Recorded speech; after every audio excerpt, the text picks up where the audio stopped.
Assalamualaikum warahmatullahi wabarakatuh. Perkenalkan, nama saya Dona Gebio Farhandiska. Jadi pada kesempatan kali ini saya akan membahas terkait Undang-Undang Republik Indonesia Nomor 7 Tahun 2021 tentang harmonisasi peraturan perpajakan. Jadi terkait pembahasannya, dalam rangka peningkatan rasio pajak, pemerintah telah melakukan berbagai upaya antara lain melalui reformasi perpajakan yang berfokus pada organisasi, sumber daya manusia, teknologi informasi berbasis data, proses bisnis, dan regulasi perpajakan. Hal ini dilaksanakan diantaranya dengan peningkatan fungsi pelayanan, implementasi program pengampunan pajak, pelaksanaan skema Automatic Exchange of Financial Account Information, penguatan efektivitas fungsi ekstensifikasi, dan penegakan hukum. Namun, hal tersebut belum cukup untuk menyeimbangi perubahan pola bisnis dan dinamika globalisasi yang sangat dinamis, serta mengatasi praktek agresif tax planning yang ada. RUU Harmonisasi Peraturan Perpajakan yang telah disahkan dalam rapat paripurna Dewan Perwakilan Rakyat akhirnya ditandatangani oleh Presiden Joko Widodo. Resminya pemerintah telah mengundang UU HPP pada 29 Oktober 2021 dengan nama resmi adalah UU Nomor 7 Tahun 2021 tentang harmonisasi peraturan perpajakan. UU Nomor 7 Tahun 2021 ini berisi 9 bab dengan 18 pasal dengan total jumlah halaman mencapai 120 halaman, sudah termasuk penjelasan dari UU HPP. Dalam penyelenggaraan UU HPP ini berdasarkan asas keadilan, kesederhanaan, efisiensi, kepastian hukum, kemanfaatan, dan kepentingan nasional. Secara umum, UU ini bertujuan untuk yang pertama yaitu meningkatkan pertumbuhan perekonomian yang berkelanjutan dan mendukung percepatan pemulihan perekonomian. Kemudian untuk mengoptimalkan penerimaan negara guna membiayai pembangunan nasional secara mandiri, menuju masyarakat Indonesia yang adil, makmur, dan sejahtera.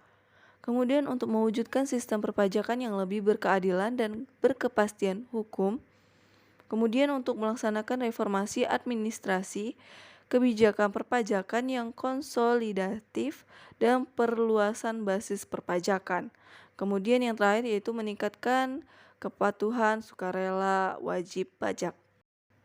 Kemudian selanjutnya UU HPP ini mengubah sejumlah ketentuan UU di bidang pajak dan mengatur hal-hal baru yaitu mengenai mengubah UU ketentuan umum dan tata cara perpajakan, mengubah UU pajak penghasilan, mengubah UU pajak pertambahan nilai barang dan jasa dan pajak penjualan atas barang mewah, mengubah UU cukai, mengatur program pengungkapan sukarela wajib pajak dan mengatur pajak karbon. Berkaitan dengan pembahasan sebelumnya mengenai mengubah UU Ketentuan Umum dan Tata Cara Perpajakan, diatur dalam bab 2 Ketentuan Umum dan Tata Cara Perpajakan UU HPP diuraikan dalam pasal 2 UU HPP mengubah sejumlah ketentuan dalam UU Nomor 6 Tahun 1983 tentang Ketentuan Umum dan Tata Cara Perpajakan yang telah beberapa kali diubah, terakhir kali dengan UU Nomor 16 Tahun 2019 tentang penetapan peraturan pemerintah pengganti UU Nomor 5 Tahun 2008 tentang perubahan keempat atas UU Nomor 6 Tahun 1983 tentang KUP. Salah satu inisiatif yang muncul di bagian ini adalah menjadikan nomor induk kependudukan sekaligus sebagai nomor pokok wajib pajak. Kemudian masuk ke pembahasan mengubah UU pajak penghasilan. Mengubah sejumlah ketentuan dalam UU Nomor 7 Tahun 1983 tentang pajak penghasilan yang telah beberapa kali diubah terakhir dengan UU Nomor 36 Tahun 2008 tentang perubahan keempat atas UU Nomor 7 Tahun 1983 tentang pajak penghasilan. Lapisan tarif PPh orang pribadi ditambah dari 4 lapis menjadi 5 lapis. Batas atas lapisan pertama diperlebar menjadi 60 juta dari semula 50 juta. Peredaran usaha atau omzet tidak kena pajak ditetapkan 500 juta. Artinya orang pribadi yang punya usaha atau pengusaha perorangan dan menggunakan PPh tarif final 0,5% berdasarkan PP nomor 23 tahun 2018 termasuk UMKM tidak dikenai PPh sepanjang omsetnya maksimal 500 juta per tahun. Lanjutannya, fasilitas bagi karyawan bisa dibiayakan oleh pembeli kerja dan menjadi penghasilan, yang karenanya dapat dikenai PPh. Dalam terminologi pajak, fasilitas ini disebut sebagai natura, yaitu pemberian fasilitas bukan dalam bentuk uang dari pemberi kerja kepada pegawai, karyawan, dan keluarganya. Kemudian masuk ke pembahasan mengenai mengubah UU Pajak Pertambahan Nilai Barang dan Jasa dan Pajak Penjualan atas Barang Mewah. Mengubah sejumlah ketentuan dalam UU Nomor 8 Tahun 1983 tentang pajak pertambahan nilai dan jasa dan pajak penjualan atas barang mewah dan telah beberapa kali diubah.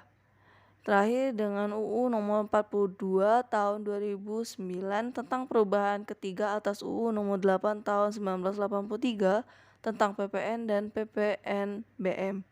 Tarif umum PPN akan naik bertahap mulai 2022 dari 10% menjadi 12%. Adapun tarif khusus akan diatur kemudian. Pada 2022 tarif PPN akan naik menjadi 11%, lalu selama-lambatnya pada 2025 naik menjadi 12%. 13 barang dan jasa dicoret dari negatif list atau daftar tidak terutang PPN dan kemungkinan mendapatkan fasilitas pembebasan PPN. Ketentuan pasal 4 UU HPP berlaku mulai 1 April 2022 sebagaimana diatur dalam pasal 17 ayat 2 UU HPP. Mengenai mengubah UU Cukai, perubahan pengaturan di UU Cukai melalui UU HPP akan berubah pertambahan atau pengurangan jenis barang kena cukai. Rinciannya akan dibahas lagi oleh pemerintah dan DPR di setiap pengajuan RAPBN. UU HPP juga menggunakan prinsip pemidanaan sebagai upaya terakhir terkait pelanggaran cukai. Ini mencakup pelanggaran perizinan, pengeluaran barang kena cukai, barang kena cukai tidak dikemas, barang kena cukai yang berasal dari tindak pidana, dan juga jual beli pita cukai. UU HPP juga memasukkan perubahan besaran sanksi administratif terhadap pelanggaran pidana terkait cukai. Mengenai mengatur program pengungkapan sukarela wajib pajak. Dalam pasal 15 bab 8 ketentuan peralihan UU HPP dinyatakan pula bahwa begitu UU HPP berlaku maka semua peraturan perundang-undangan yang merupakan peraturan pelaksanaan UU Nomor 11 Tahun 2016 tentang pengampunan pajak yang berkaitan dengan pengungkapan harta bersih tidak berlaku sepanjang pengungkapan dilakukan pada 1 Januari 2022 hingga 30 Juni 2022. Ada dua kebijakan dijalankan dalam program ini dengan pembedaan berdasarkan subjek, basis aset, dan tarif PPh final yang dikenakan. Mengenai mengatur pajak karbon, berdasarkan pasal 17 ayat 3 UU HPP, pajak karbon mulai berlaku pada 1 April 2022. Pertama kali dikenakan terhadap PLTU batubara dengan tarif minimal Rp30 per kilogram karbon dioksida ekuivalen atau satuan setara, menggunakan skema cap and tag. Ketika skema cap and tag telah diberlakukan, entitas yang menghasilkan emisi melebihi batas asa diharuskan membeli izin emisi dari entitas yang emisinya masih di bawah cap atau membeli sertifikat penurunan emisi.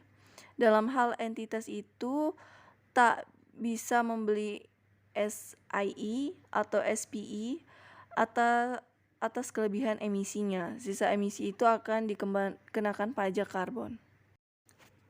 Perubahan-perubahan dan penambahan ketentuan regulasi di atas akan berdampak terhadap dan atau berkaitan pula dengan UU Nomor 2 Tahun 2020 tentang penetapan peraturan pemerintah pengganti UU Nomor 1 Tahun 2020 tentang kebijakan keuangan negara dan stabilitas sistem keuangan untuk penanganan pandemi COVID-19 dan atau dalam rangka menghadapi ancaman yang membahayakan perekonomian nasional atau stabilitas sistem keuangan menjadi UU.